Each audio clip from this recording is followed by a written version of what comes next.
Simple question. Here we go. I'll give you 15 seconds, talk to your neighbour to answer my question. The question is simply this: what is the purpose of an apple tree?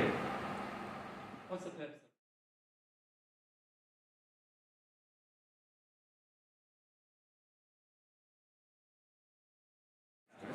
Put your hand up if the person next to you said the purpose of an apple tree is to make apples. All got that?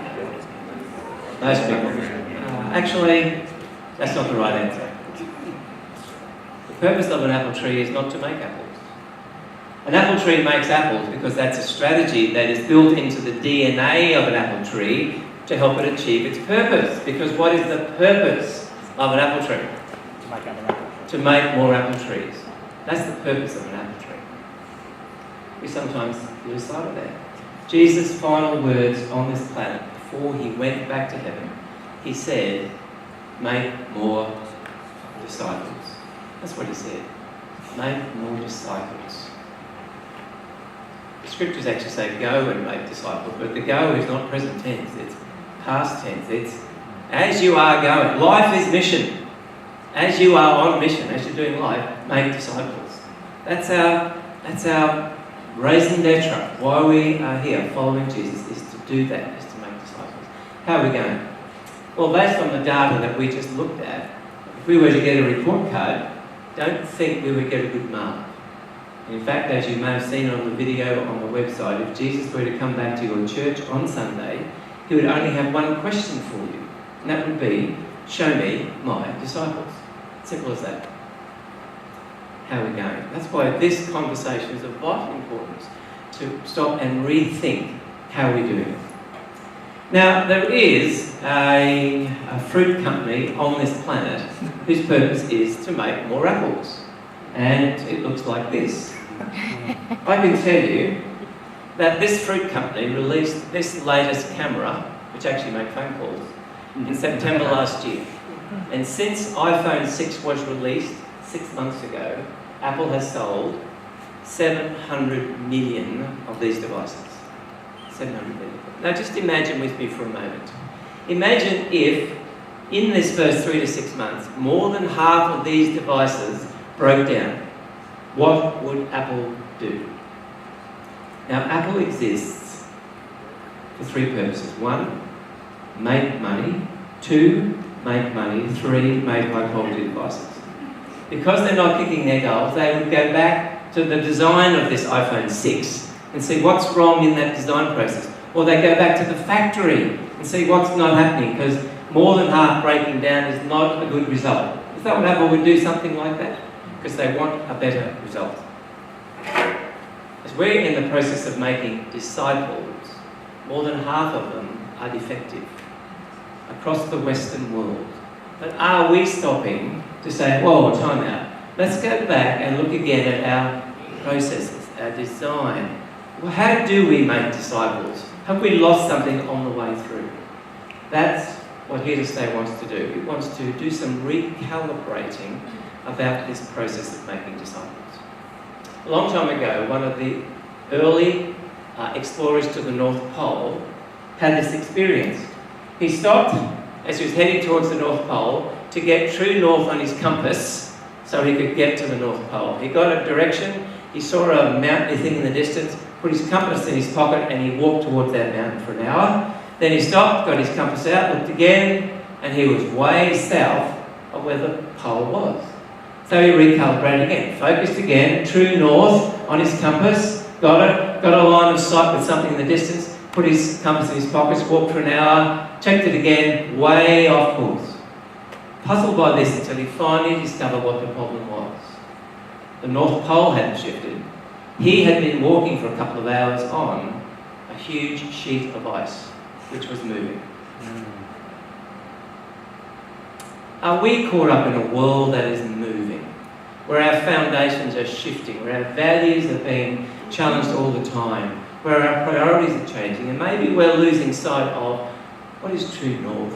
What is it what we are called to do? And if it is to make disciples, then how do we recalibrate them to head back towards that? So I read this book 3 years ago, where David talked about Well, we're not just losing one generation, but we're losing several. That began to concern me because I'm passionate about young people finding faith and staying with Jesus forever. The definition of a disciple that we've adopted with Here2Stay is someone who is a lifelong, active follower of Jesus. Not just someone who signs up at 5 or 10, but a lifelong, active follower of Jesus. David says, we've lost one generation, but we're losing many more than that. David Kinnaman says in his book that the world is changing at a frenetic rate. We know that, no surprises there, but we are not preparing our disciples, our followers, to be able to withstand all of the fallout of what is happening in the world around them. The disconnect between life and faith is just too great. We are not helping to join the dots in helpful ways, and that's why so many, he would say, will walk away. Ken Ham is an Aussie, and in his book, he says, disturbingly, that while so many young people choose to leave by college and university years when they've got the independence to do that, 2/3 of those who are sitting in our rooms like this make up their mind at a much younger age. You stop on Sunday morning or Saturday morning in your venue this weekend, look around the younger people and just wonder for a moment how many of those have made up their mind to leave. Disturbing. Jason comes from the UK, and he talks about how we aren't preparing our young people with a faith that is rigorous enough. Is there rigour in our discipling? Are we turning out robust followers of Jesus? Where when we do reach these turbulent transitional periods, there's some strength there. There's something on which their faith can stand, not just a Sunday school understanding. So that's his question as he writes Men in the Gap. Sticky faith has been around for a long time. And Kara talks about how so many of our programs in our churches are long on fun and fluff. We have our confetti cannons. We have our entertainment to try and attract, but they're short on thoughtful engagement. We're not about producing paper boats. We want seaworthy ships that can navigate a life that is not fair and that is broken. We need a faith that does stick.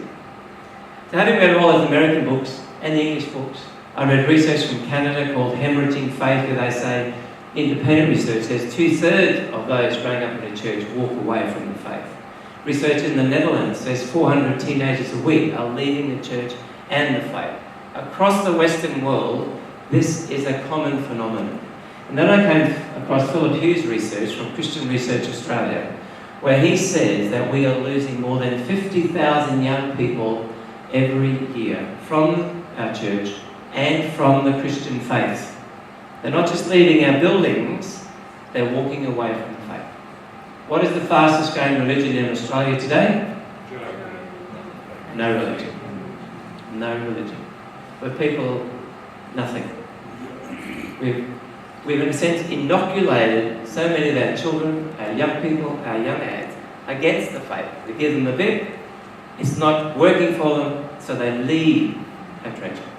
He says between the census 2001 and 2011, we have lost 750,000 people from the Christian church. NCLS survey research also backs up the same disturbing trend, where so many of our young people who began in families, in gathered communities like this, believing in Jesus, following Jesus, hearing the truth about a God who loves them, walk away from the faith at a more independent age. So this is the journey that has caused this group of people to journey together for a couple of years to say, how do we respond? What's a response? There is no silver bullet. Tammy and I are not here today to say, we have a beautiful boxed program which has, you can buy it today for $49.95 and a set of steak knives just for you.